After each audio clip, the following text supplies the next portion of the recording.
They didn't knock. They surrounded the porch like they owned the shoreline, clipboards shaking as they read out violations I'd never heard of. Community access, dock control, immediate compliance. By sunset, they said, the water behind my fence wouldn't be mine anymore. The strangest part? I'd moved in 48 hours earlier, and somehow my name was already on a list I never signed. That afternoon, a notice appeared on my gate claiming the dock I woke up to wasn't authorized. At midnight, phone flashlights bobbed along the waterline, whispering about removing obstructions, like the lake itself needed to be cleaned of the idea of me. Everyone swore this was how the neighborhood worked. The rules change when they decide someone doesn't belong. So I started reading charters, covenants, maps older than the streetlights, and found a sentence tucked where no one bothered to look. It didn't make the situation calmer. It made the shoreline smaller, the stakes higher, and the next morning a whole lot quieter around their docks. Because the only thing more dangerous than a petty rule is the one that was never theirs to enforce. What happens when a community right hits the hard wall of the deed line? And who's really in charge of the water when the paper says otherwise? Most days started the same way. Coffee on the back steps, a thin veil of mist on the water, and the soft clink of rope against a weathered cleat where an old canoe lived. More decoration than vessel. The neighborhood woke up slowly. Sprinklers hissed, dogs tugged sleepy owners along the path, and a chorus of garage doors yawned open like the town stretching its arms. It wasn't fancy, just familiar. A cul-de-sac stitched together by trimmed hedges, shared toolboxes, and lawn chairs that migrated to driveways on warm evenings. On paper, it was exactly what a family hopes to find after months of packing boxes and pinching pennies. A quiet routine, a place to exhale, and water close enough to make summer feel longer than the calendar allows. The house carried small promises. A sunroom that held morning light like a jar, a patch of yard perfect for muddy shoes, and a back fence that framed a slice of lake no postcard could improve. The first week brought the kind of chores that make a place yours. Oiling a sticky hinge, coaxing life from tired roses, tightening a loose board on the dock with an old wrench found in the garage. Neighbors waved with an ease that made it hard not to wave back. Names traded across property lines and promptly forgotten, then remembered again with a plate of cookies or a borrowed ladder. It felt like a community stitched from small favors and easy laughter, the kind of place where rules lived mostly on paper and courtesy ran the show, until paper showed up at the door. A tidy binder arrived. Architectural guidelines, landscaping standards, lake use policies, printed, tabbed, and confident. The tone was polite, the language careful, but the message landed with the weight of a handshake that lasts a beat too long. It mentioned harmonious aesthetics and community access corridors, phrases that sound neighborly until one imagines them on the other side of a locked gate. I shelved it the way a person shelves a manual for a machine that seems to be working just fine. Week 2 settled into a Saturday rhythm. Yard work, groceries, sunblock on shoulders, a picnic blanket unfurled by the shallows where minnows stitched silver lines in warm water. Kids counted dragonflies on the fence. A jogger slowed to check a notice on the community board. Seasonal maintenance, lakeside path closures, see map. The map was simple until it wasn't, the red line skirting close to the back gate, then curling like a question mark around the dock. It was easy to assume the path meant the public path, the one with the splintering bench and a trash can that tipped in the wind. Easy, but not certain. Small things lined up as small things do. A welcome committee flyer with a cheerful email and a reminder about compliance check-ins for new residents. An orange flag marking a utility line no one remembered needing attention. A note on the community forum about unauthorized water structures. No names attached, just a polite call for awareness. None of it, alone, felt like a problem. Together, it sounded like shoes scuffing outside a closed door. Inside, normal deepened. Lunches packed at the counter, a calendar magneted to the fridge, tiny victories like a burned-in smell finally leaving the oven. Even the creaks began to sound like the house learning its new people. The dock, repaired with care and a stubborn bolt, became a sanctuary. Coffee, a paperback, sunlight tattooing the water through willow leaves. When a dragonfly landed on the rail, it held still long enough to be noticed, then gone. That's how peace usually leaves. Not with noise, but with a small sound you almost miss. The first warning didn't sound like a warning. It arrived in a bright envelope with a smiling logo and a paragraph that could have been a party invitation, if not for the line near the bottom that mentioned lakeside features subject to seasonal review. The words were careful, cordial, and impossible to pin down, like a compliment that hides a bruise. Then, on a morning warm enough to make the dockboard smell like sunburnt pine, a clipboard appeared at the fence, lifted to conceal a face. No greeting, just a pen tapping the top rail, a pause, eyes scanning the yard the way a metal detector scans a beach, not for what's there, but for what shouldn't be. By noon, a photo of the dock showed up in the community app with a caption that sounded like a collective sigh, clarifying lake access for seasonal safety. No name attached. The thread bloomed with neutral words sharpened by punctuation. Standards, uniformity, visibility, clean, clinical, and aimed like a flashlight through the fence slats. A second notice followed. Preliminary assessment, lakeside corridor. The dock, it said, might interfere with community access patterns mapped decades ago. The map was a relic, a thin red ribbon that cut the property line like a paper slice. I held it to the window and watched the line land where my morning coffee cup had just been set on the rail. The first fine came 2 days later, stamped provisional, as if the amount could be negotiated if I mastered the right politeness. It wasn't for the dock. It was for the trash bins, whose temporary visibility from the public way had, allegedly, disrupted harmonious aesthetics. The photo attached, time-stamped, angled, convenient, caught them mid-move, 2 feet from the gate. Just enough for a rule to fit its foot in the door. The fine wasn't large. It was symbolic, a planted flag. I paid it. Not because it was fair, but because it felt like something had already been decided in a room where I didn't yet have a chair. Then came the audit. A 3-person team in matching polos measured the fence slats, the setback from the water, the length of the dock, the distance from the ladder to a line no one could see without a map printed before most of the houses were built. They spoke in nouns: compliance, corridor, correction. I asked a simple question: where does the public path end? And got a sentence that didn't answer it. We'll clarify at the meeting. A camera clicked each time the tape measure extended. The camera caught more than the dock. It caught my reflection in the water, small and warped by ripples, as if the lake itself were shrugging. Neighbors who used to wave began to hold their hands a little lower, the way one holds a secret heavy bag. A woman jogging slowed just enough to say precedent, like it belonged in casual conversation. A man with a dog mentioned we were just trying to keep things tidy, as if tidiness were a legal doctrine. Another asked about the canoe like it was a confession. I smiled at each of them and went home to read the binder, starting with lake use. There it was. Shared use in designated corridors, printed in soft ink that turned hard when paired with the old map. At the monthly meeting, chairs scraped the floor with a sound like a warning. The board sat in a row under fluorescent lights. The agenda introduced seasonal review, lakeside access. I brought photos of the dock going back years: winter frost on the rail, summer towels thrown over the ladder, a faded canoe like a punctuation mark at the edge of every season. The board thanked me for thoughtful documentation, then slid a new map across the table. This one wasn't old. Printed last week. The corridor in red was thicker, swollen like a river after rain. It grazed the dock, clipped the fence, and dipped into the yard like a hand that didn't bother to knock.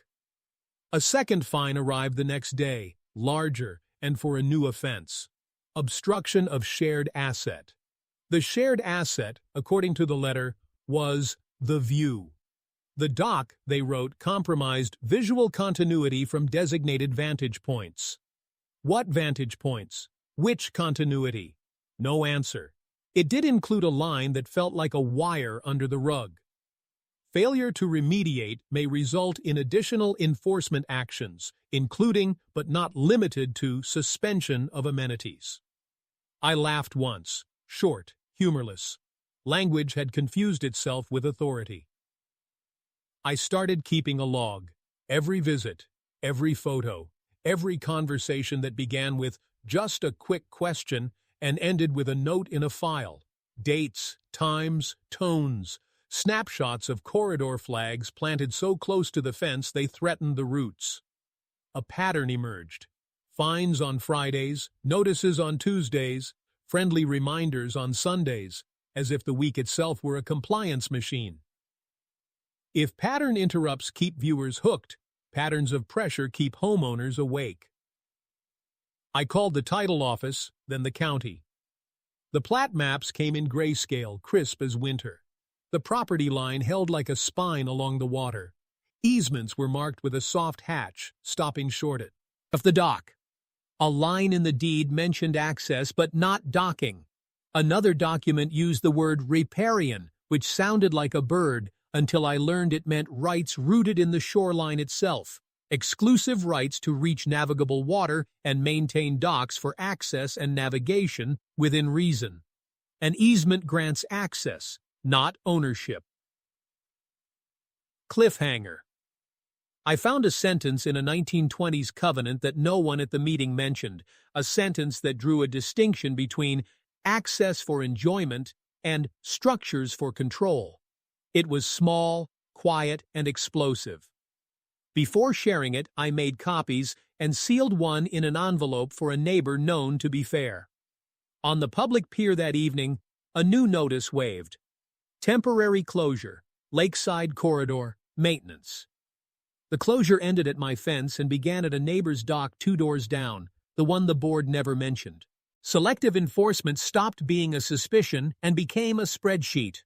A dock across the lake sat longer and wider, flanked by 2 jet skis like punctuation on a sentence of privilege. No notices. Another yard had bins visible all week. No fines. A garden shed leaned beyond setback lines, charming as a magazine spread. Silence. I took photos, aligned them with dates, and sent a letter.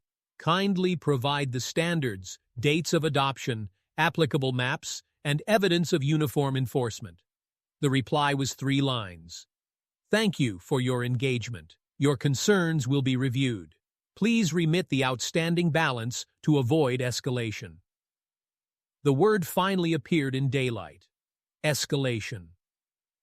The next inspection crossed a line paper should have protected.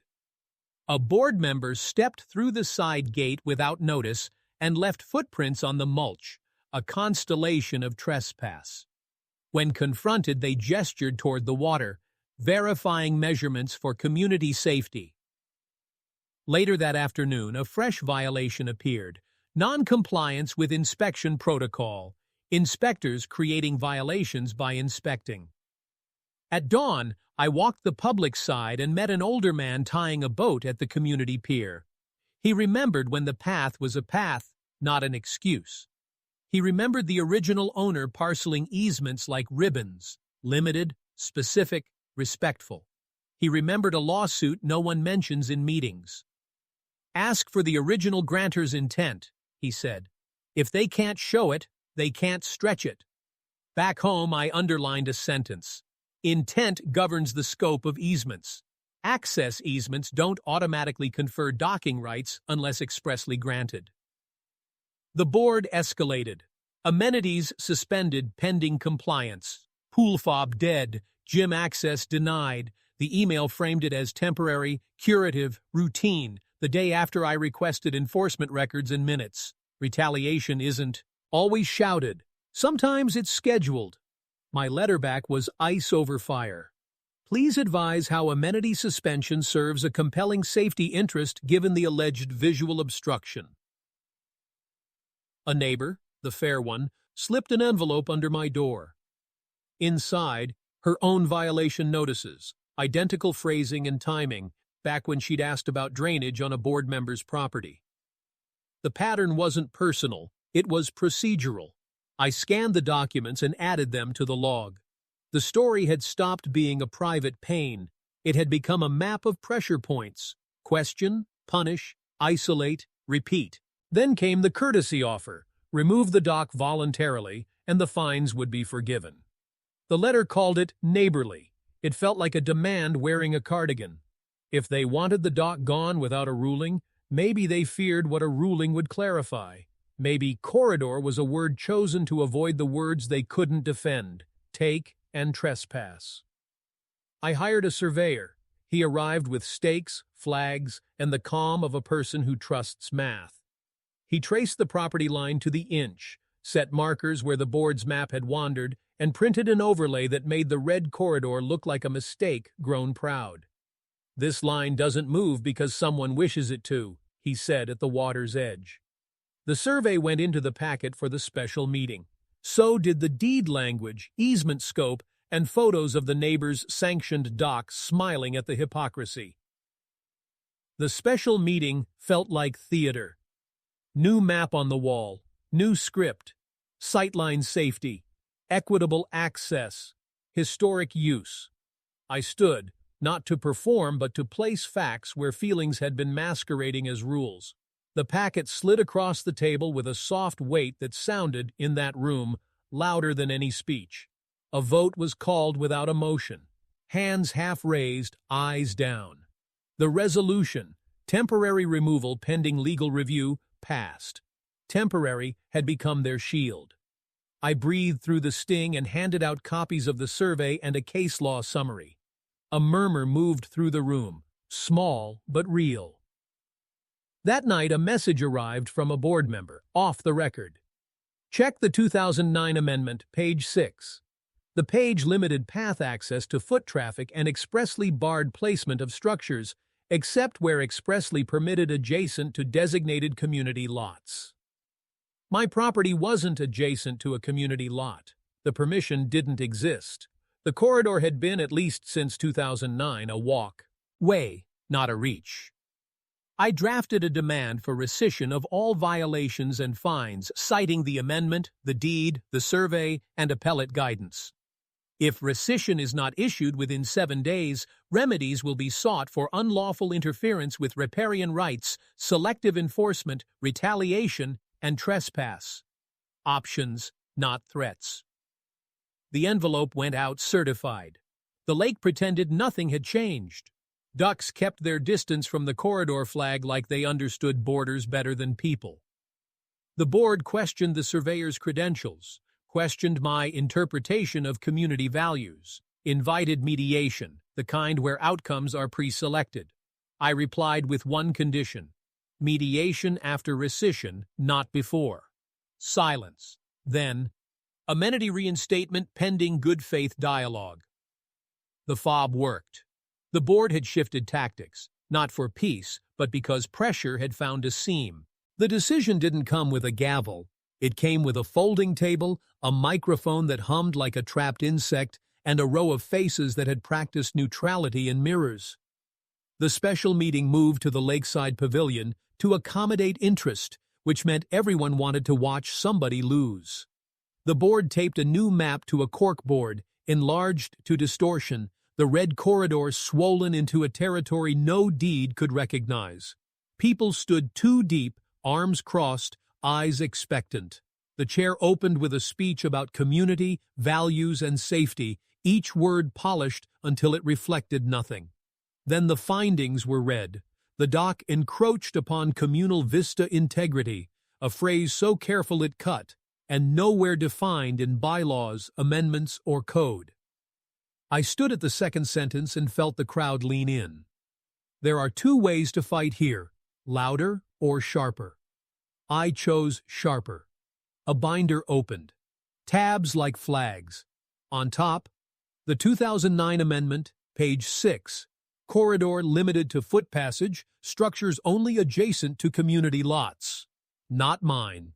Under it, the survey overlay aligning county plat to fence line, the corridor trimmed back to its honest width. Under that, an appellate digest, the quiet law of shorelines. Riparian owners hold exclusive rights to wharf out for access and navigation, subject to reasonable regulation that cannot erase the right itself. An easement grants passage, not dominion. I read one line aloud and let it hang. Access easements do not confer docking control absent express grant. The pavilion went still.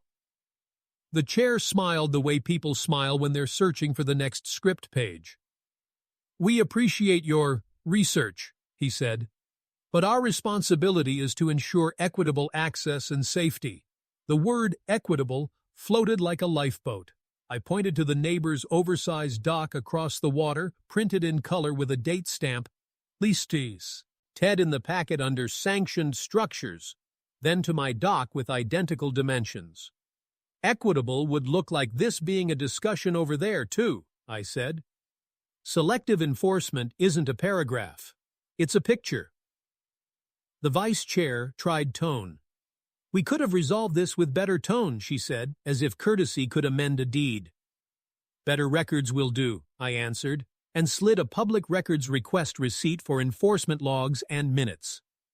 Coincidentally, I said, amenity suspensions followed each request by 48 hours. Retaliation is often a calendar entry. Pacing quickened. The surveyor came forward, carrying prints and the calm of arithmetic. With a grease pencil, he traced the property line on the board's blown-up map, ignoring the ornamental swell of the red corridor and replacing it with reality down to the inch. "This corridor is misplotted," he said. "Recorded easement is 10 feet wide, terminating here, not here. The dock is outside the easement. The board's map is not." The legal bombshell landed next with citations. I read holdings. Injunctive relief where docks are interfered with unreasonably.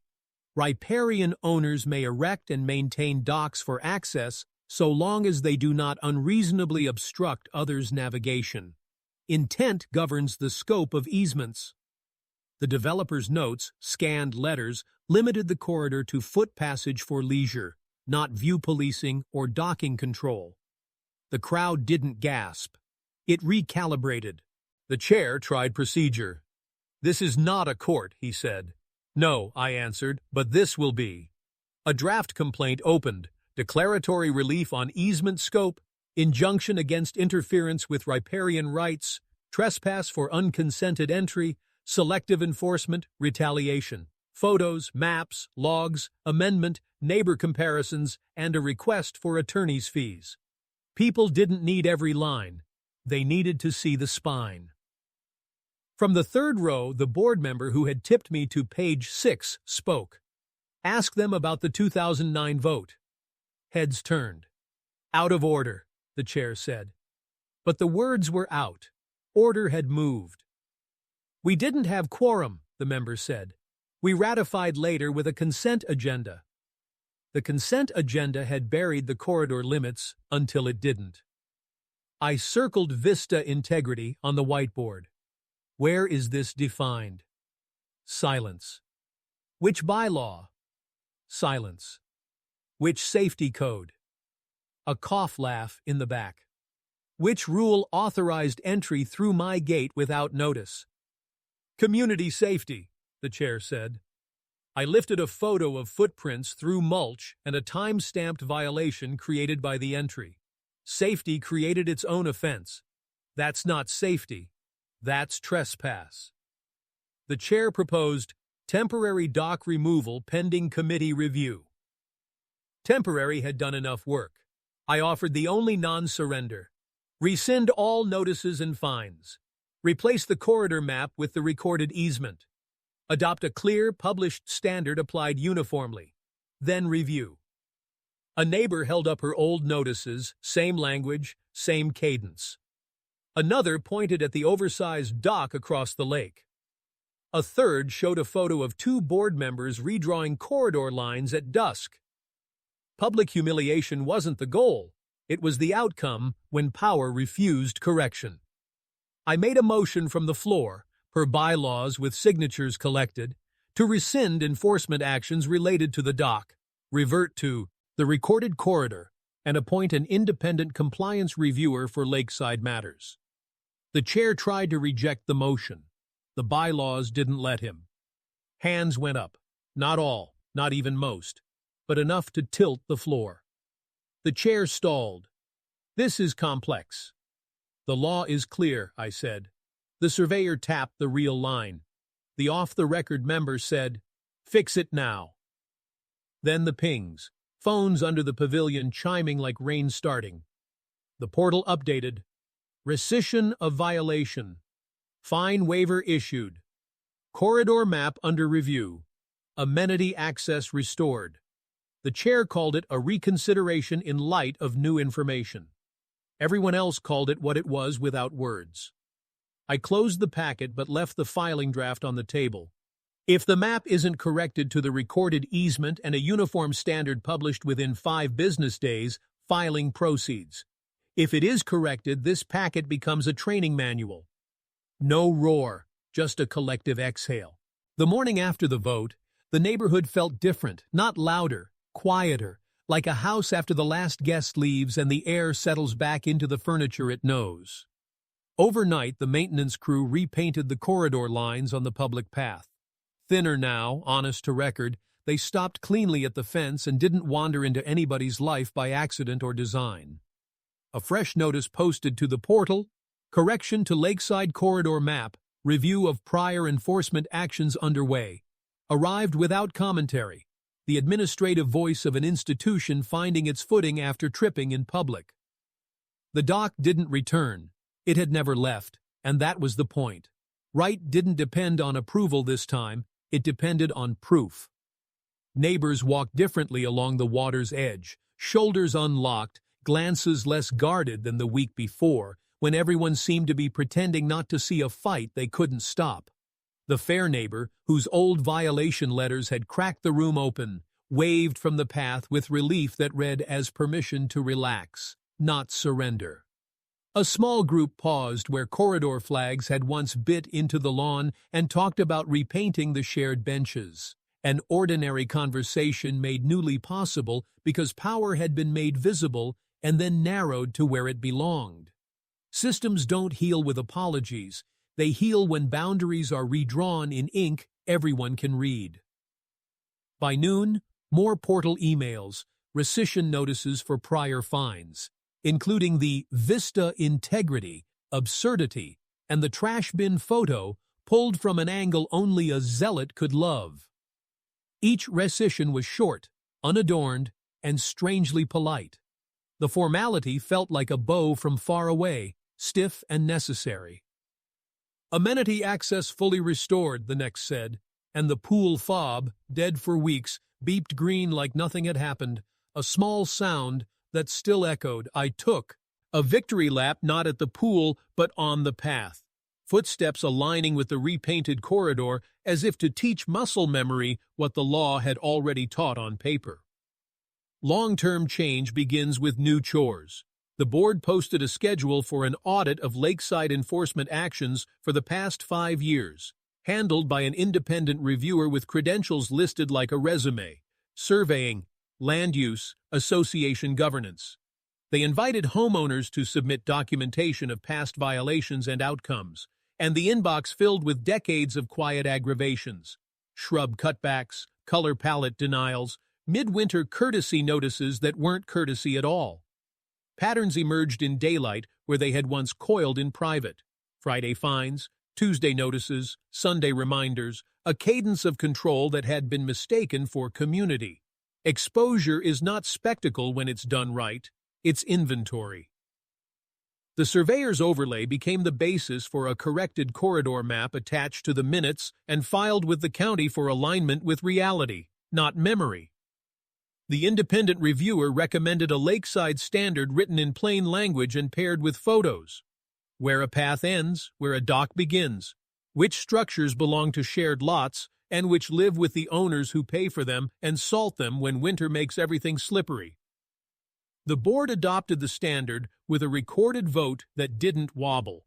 The members kept the overlay taped to the clubhouse wall, not as a trophy, but as a reference that says, when disputes return, and they will, start here. This is how institutions stop improvising in the dark. Consequences arrived for those who had built power out of ambiguity. The board attorney recommended training on selective enforcement, retaliation risks, and the duty to honor deeded rights, not just preferences. The portal announced a governance workshop with attendance required for board and committee members. The phrase, attendance required, migrated for once toward the people who used to aim it at everyone else. The vice chair stepped down for personal reasons a week later. The chair remained, but with a tone that finally matched the limits of the position. Elections came into view not as a fight, but as maintenance, like staining a deck or replacing a frayed rope before a storm tests it. For me, normal returned and didn't, both at once. Morning coffee on the dock came with fewer glances at the path and more at the water, which has never been impressed by paperwork. The canoe got a fresh coat of sealant, a ritual that felt like sealing a lesson into wood. Rights are not loud until they need to be, and then they must be louder than convenience. Neighbors lingered longer at the fence, not to pry, but to ask how to decipher their own binders, setbacks for sheds, hedges near swales, the unsung vocabulary of shared living that is never neutral until it is written and applied with steadiness. I shared templates where useful, records requests, polite letters that carry a spine, logic ladders that turn feeling into findings. A month later, the independent reviewer published a summary: 15 rescinded violations across lakeside lots, 6 reprimands where entry onto private property had crossed from mistaken into willful, and a recommendation to adopt a no-surprise rule: no after-hours inspections, no unannounced measurements, no photo hunts from bushes that pretend to be shrubs. The board voted yes on all 3 and added a 4th, a written acknowledgement protocol requiring homeowners to sign off on any notice, so ambiguity can't be used as weapon or excuse. The portal commentary, once an ice rink of polite blades, warmed into useful QA, modest, human, and dull in the best way. Governance, when it works, is boring. Boredom is the sound of fairness doing its job. Property values, once a cudgel, think of resale, stopped being a threat and started being safeguarded by clarity, not fear. Realtors updated listing notes. Riparian rights confirmed. Recorded corridor map adhered to. Uniform lakeside standard adopted. Dry assurances that make appraisers relax and buyers breathe. Strictness didn't equal value. Predictability did. Predictable processes, maps, outcomes not depending on the morning mood of a committee chair. Stability replaced spectacle, and transactions reflected it. The older man, the one with yellowed developer letters, became a regular on the bench near the pier, institutional memory watching ducks disregard polite signage. He told anyone who asked that the lake had never needed defending. People did. He spoke of first years when neighbors carried folding chairs to the water's edge and defined access by where feet got wet, not where opinions got sharp. He said it softly, not as nostalgia but as calibration. The story had always been simple when told honestly, and complexity had been layered on later, inch by inch like silt. People listened because the problem had finally been framed not to demand a winner, just a map. The board attorney and I drafted a joint statement that did not pretend to be friendship. It pretended to be nothing. It clarified corridor scope in 4 sentences, noted riparian rights in 2, linked the corrected map, and listed a contact for the independent reviewer. It apologized, carefully and sufficiently, to homeowners affected by unclear or uneven enforcement, and then did the only thing that makes apologies worth ink. It described what would happen differently next time. The statement ended with a sentence that sounded like a promise rather than a posture. Our rules protect shared spaces, not replace deeds, nor erase rights. People stopped forwarding portal screenshots at night. The night was quiet again. Vindication didn't feel like a firework. It felt like ordinary days arriving on time.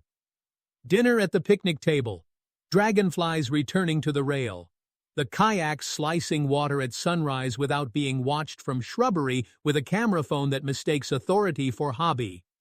Every ordinary moment was freighted with the memory of how easily it had almost become rare, sharpening gratitude without dulling vigilance. Rights, once defended, ask for upkeep, not worship. The welcome packet changed. Gloss. E-photos stayed, but the binder got a preface. Read these with your deed beside you, and a one-page explainer on how to resolve questions before they become problems. The Welcome Committee, once a friendly doorway to a funnel of compliance, became a genuine bridge. Names, emails, a short list of who to ask for what, and an explicit note that corridor maps are recorded and non-negotiable without county action. A year later, a smaller conflict that would once have bloomed into fines settled in a week. A shed 2 feet into a setback, corrected with a plan signed by the owner and the board. A neighbor thanked for noticing. Everyone back to their Saturday errands before noon. Conflict hadn't been banished. It had been domesticated. I didn't run for the board. That would have been another story.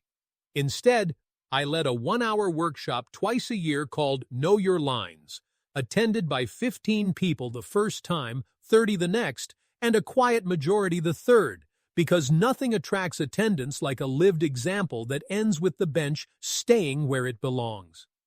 We shared templates, timelines, log structures, and the 4 clarifying questions.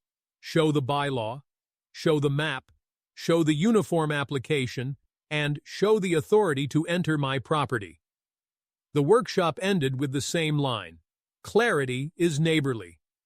The fair neighbor ran for the board and won by a margin small enough to matter. She brought the independent reviewer's recommendations into the bylaws with help from a treasurer who preferred spreadsheets to speeches.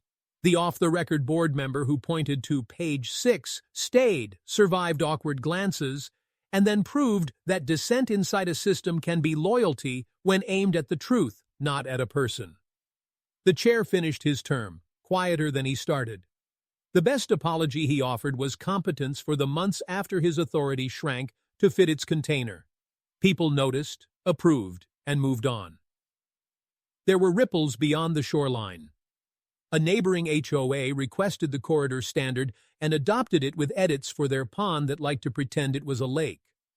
A local mediator folded the case into a training deck on de-escalation through documentation, emphasizing early clarity over late drama. A small law office wrote a blog post about early legal intervention in HOA disputes, using anonymized facts to argue that calling counsel before the second fine is not aggression, it's a break.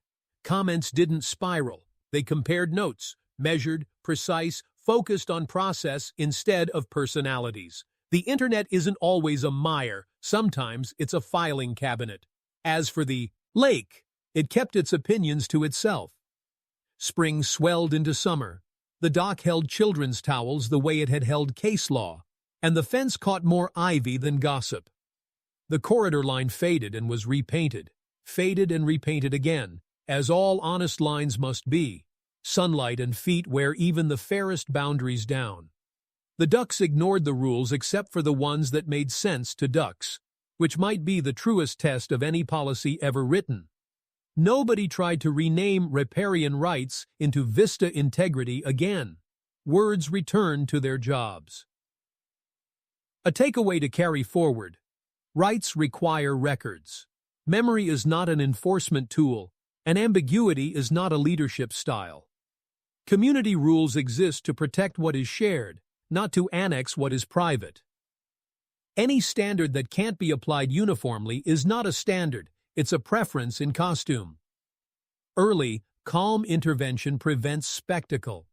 The sooner a map matches the deed, the fewer neighbors are asked to pick sides they never should have been offered.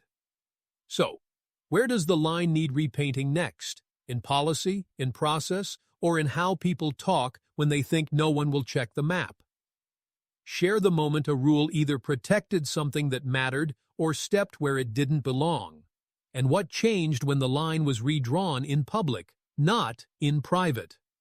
Because neighborhoods don't break when people disagree. They break when power gets quiet and maps get creative. They mend when ink meets record, when rules meet reason, and when ordinary mornings return on time, carrying coffee to the dock where the water holds the light without asking who owns it.